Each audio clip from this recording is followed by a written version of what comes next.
English shorthand dictation number 234. Dictation speed 140 words per minute. Ready? Start. Honorable Speaker, Sir, I would like to speak on a very important and long pending demand of dairy farmers in the country. Dairy farming is considered as an important element for uplift of the farming community in our country. The income generated from dairy farming helps the rural economy. Dairy farmers have been requesting for a long time that dairy farming must be included in the Mahatma Gandhi National Rural Employment Guarantee Scheme. Sir, this scheme is considered as an important scheme for the rural masses of the country. So I would urge upon the Government of India to include dairy farming in this scheme. It will be of great help to the dairy farming community in the country. It will increase production of milk, which will ultimately improve the nutrition levels in our country. Sir, I would like to draw the attention of the Government of India towards the issues being faced by the Indian travelers due to high airfare and higher charges for mandatory COVID tests at airports. Although many Gulf countries have relaxed travel restrictions, high airfare is depriving Indian travelers of their chance to return to their destinations.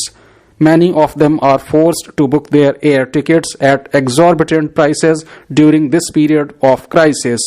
This has become a heavy burden on the non-resident Indians who are already facing salary cuts and job losses.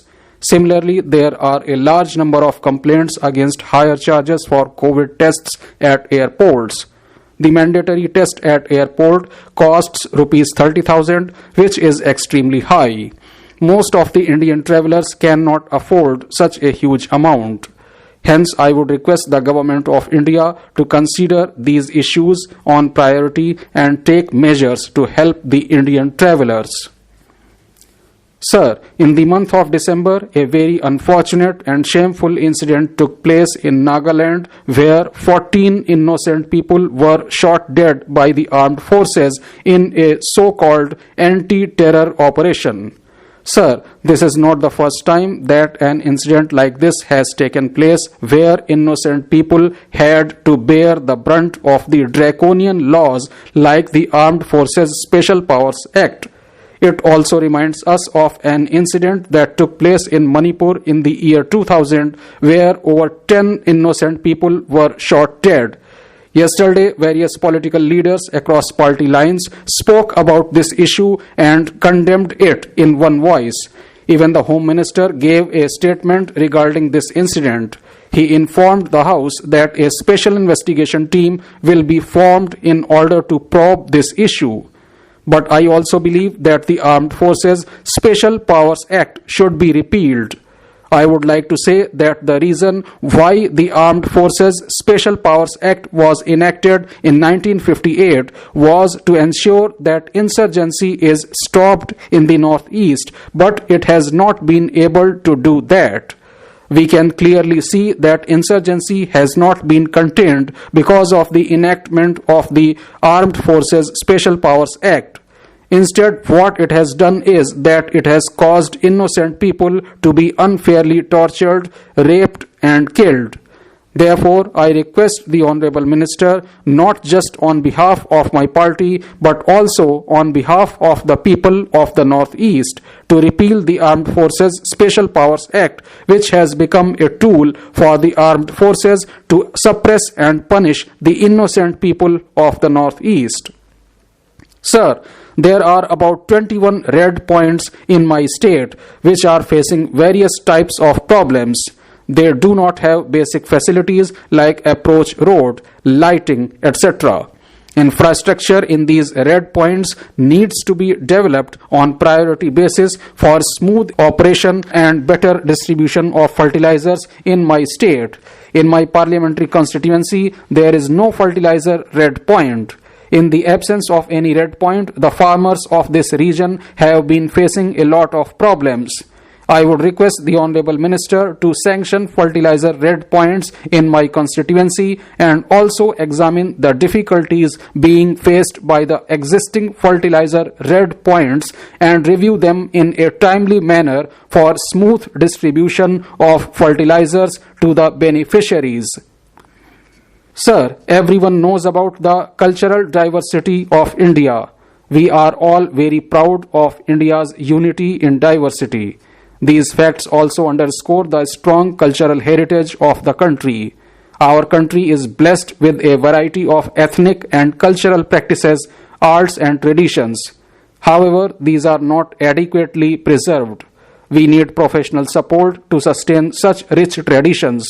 In our country, we have a few deemed universities here and there, whereas the actual need of the hour is to establish a cultural university at the national level.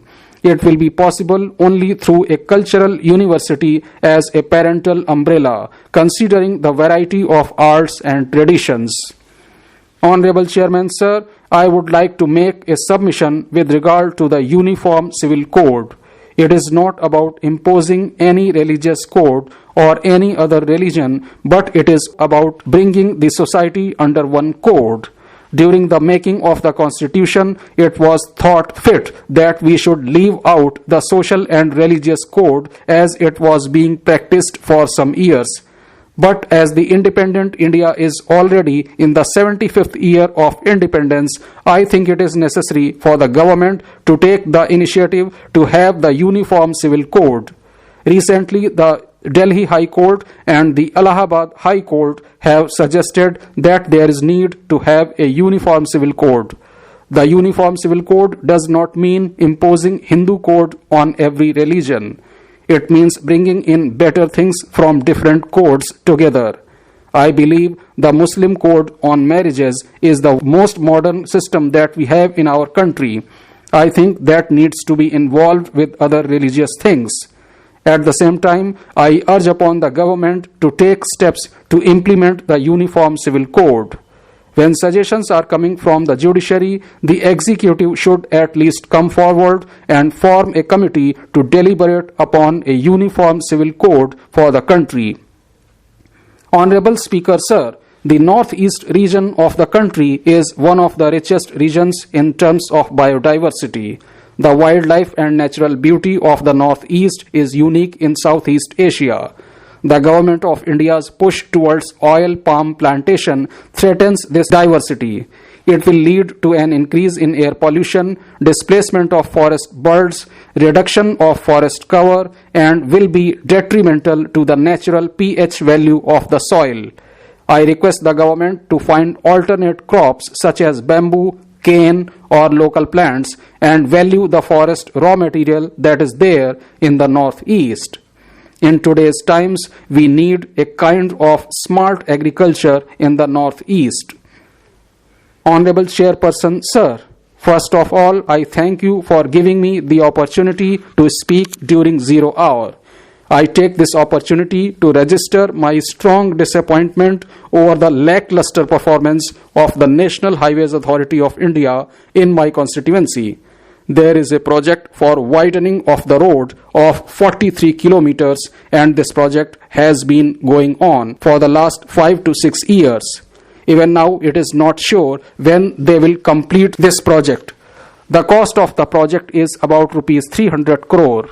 The National Highways Authority of India is giving the contractor extended opportunities and additional payments, which means cost overrun is taking place and they are taking more years to complete the project. I request the Honorable Minister to take immediate steps to see that this project is completed as soon as possible, because it is a nuisance to the people living there. Honorable Chairperson, the recent monsoon has brought about a big natural disaster in South Indian states. In the state of Tamil Nadu, monsoon has recorded the third highest rainfall over the last 200 years. It has caused huge floods and thousands of acres of agricultural land have been destroyed. the Honorable Chief Minister has written to the Government of India seeking interim relief of about rupees 2,500 crore. I request the Government of India to release this amount immediately. I would also like to say that the new mobile application launched by the Department of Meteorology does not give adequate details about forecasting of rains, which can be very useful for the common people.